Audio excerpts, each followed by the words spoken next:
Pada tahun 2002 lalu, gengs, ada sebuah film yang menjadi box office di Amerika, berjudul Ghost Ship, atau dalam bahasa Indonesia disebut Kapal Hantu. Film yang meraih pendapatan sebanyak 68 juta dolar, atau sekitar 900 miliar itu, sukses besar, bukan hanya karena dikerjakan dengan baik, tapi juga karena didasarkan dari satu kisah nyata, dan merupakan misteri yang belum terpecahkan. Bahkan sampai sekarang, lebih dari 100 tahun sejak kejadiannya. Sebelum Mbok Nyai lanjut podcast ini, gengs, silakan klik tombol like, share, dan subscribe supaya tidak ketinggalan update cerita dari Mbok Nyai. Marie Celeste, kapal sebesar 282 ton, meninggalkan Staten Island, New York City, pada tanggal 7 November 1872 menuju Genoa, Italia. Kapal itu dinakodai oleh Kapten Benjamin Spooner Briggs yang berlayar bersama istrinya, Sarah, dan putri pasangan itu yang masih berusia 2 tahun. Selain sang kapten dan keluarganya, juga ada 7 awak kapal beserta muatan sekitar 1.700 barel alkohol mentah. Semua anggota awak kapal adalah pelaut berpengalaman yang dipilih langsung oleh Kapten Briggs sendiri. Tapi sayang, pengalaman mereka yang segudang itu tidak akan membawa mereka pulang dalam keadaan selamat. Menurut jurnal kapal, Marie Celeste berjuang melawan angin kencang dan laut yang ganas selama 2 minggu sebelum mencapai Azores, Portugal. Dan disinilah catatan terakhir jurnal kapal dicatat pukul 5 pagi pada tanggal 25 November. Tidak ada hal luar biasa yang dilaporkan di catatan terakhir ini. 10 hari kemudian, setelah pelabuhannya yang terakhir, awak kapal lain yang sedang berlayar, yaitu kapal Dei Gracia, melihat sebuah kapal yang terombang-ambing di tengah lautan, berlayar tak tentu arah di lepas pantai Portugal. Kapten Morehouse melihat ada sesuatu yang tidak beres. Dengan menggunakan teropong, Kapten Morehouse segera mengenali kapal itu sebagai kapal Marie Celeste. Dia mengenal Kapten Briggs sebagai kapten yang sangat berpengalaman.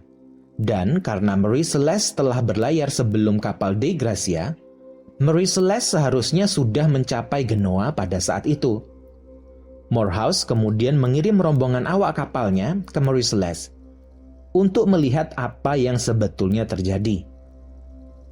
Tapi ketika orang-orang itu naik ke kapal, mereka menemukan pemandangan ganjil berbalut misteri. Marie Celeste ada dalam kondisi baik.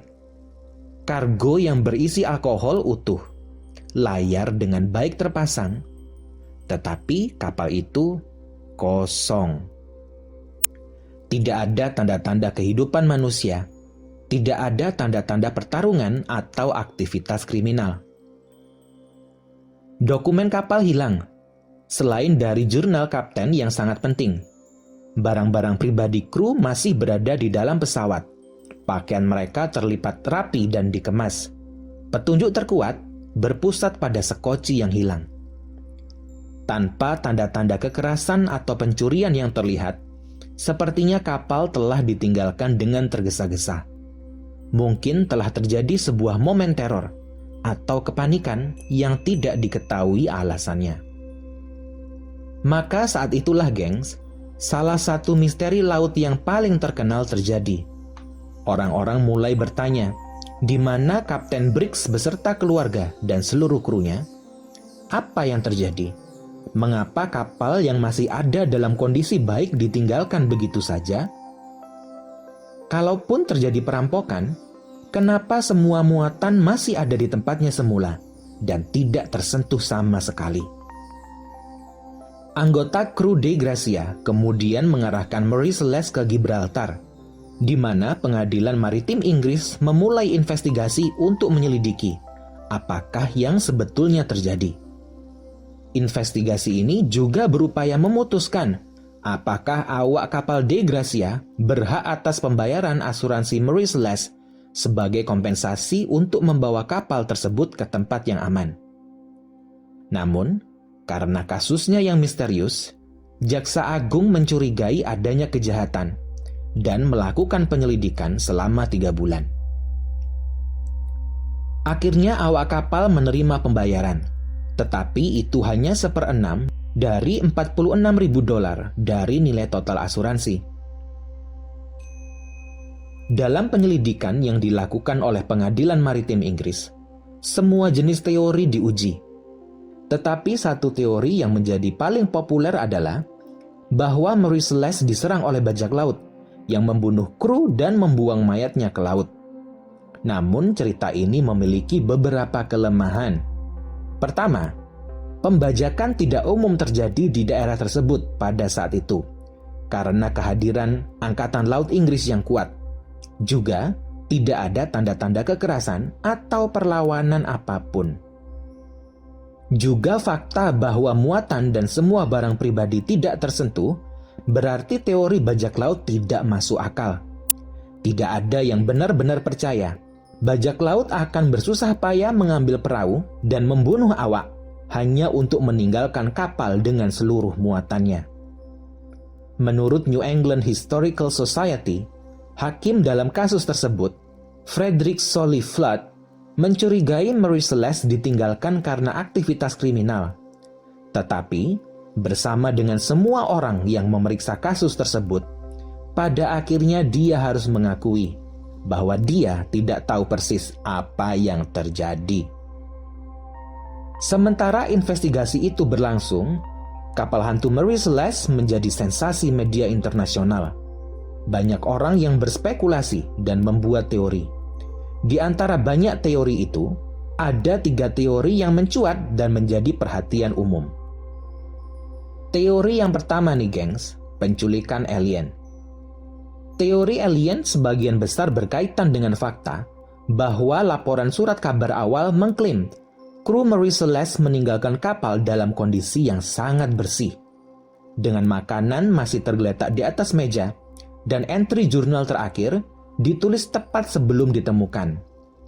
Tapi sayangnya hal itu tidak benar, karena jurnal terakhir ditulis beberapa hari sebelum kapal ditemukan dan tidak ada makanan di atas meja. Kapal itu sedikit tergenang air, jadi tidak benar-benar bersih. Selain itu, dengan satu sekoci hilang, mudah untuk menduga bahwa kapal itu sengaja ditinggalkan. Tapi pertanyaannya adalah kenapa? Sebuah pertanyaan yang tidak mempunyai jawaban logis, bahkan sampai sekarang. Teori yang kedua adalah pemberontakan. Ketika kapal pertama kali diperiksa, ada sebuah tanda yang tidak biasa ditemukan di dalam kapal yang diyakini sebagai orang tanda yang disebabkan oleh senjata. Mungkin saja senjata berupa kapak. Ada juga tanda aneh yang dianggap sebagai noda darah. Hal ini menimbulkan teori bahwa salah satu kru mabuk dan membunuh semua orang di dalamnya sebelum mengambil sekoci kapal dan melarikan diri. Sulit dipercaya, geng, bahwa akan ada orang yang mengambil sekoci kecil dan berusaha mendarat, kecuali jika hal itu terjadi dalam situasi hidup atau mati.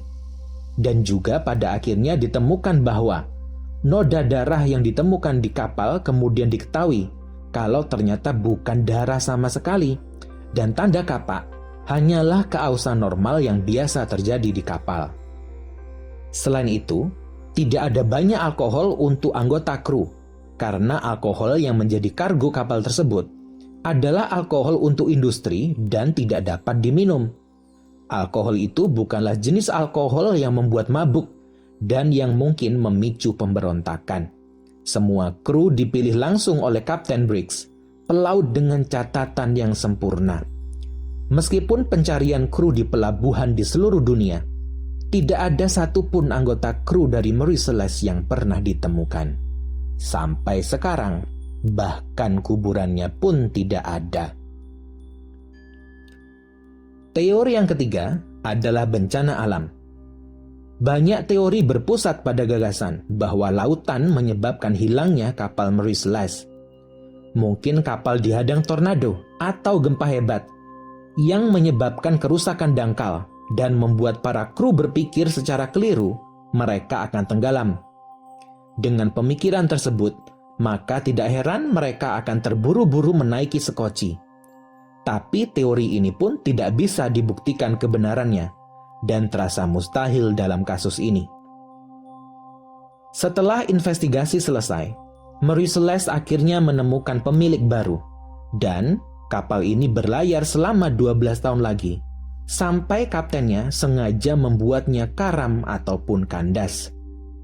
Adapun Marie Celeste, kapal yang diyakini banyak orang sebagai kapal terkutuk, akhirnya hancur dan secara resmi tidak berfungsi. Kapal itu tidak benar-benar tenggelam dan tidak ada yang peduli untuk membawanya kembali ke pelabuhan. Selama bertahun-tahun, Marie Celeste dibiarkan terapung di laut, terpapar kondisi ekstrim sebelum ditelan oleh lautan. Dilepas pantai Haiti, membawa rahasia apapun yang masih dia pegang di kuburannya yang berair di dasar laut. Sekian podcast dari Mbok Nyai. Jangan lupa untuk klik like dan subscribe untuk mendapatkan update cerita-cerita misteri yang tidak terpecahkan. Selamat pagi, selamat siang, dan selamat malam.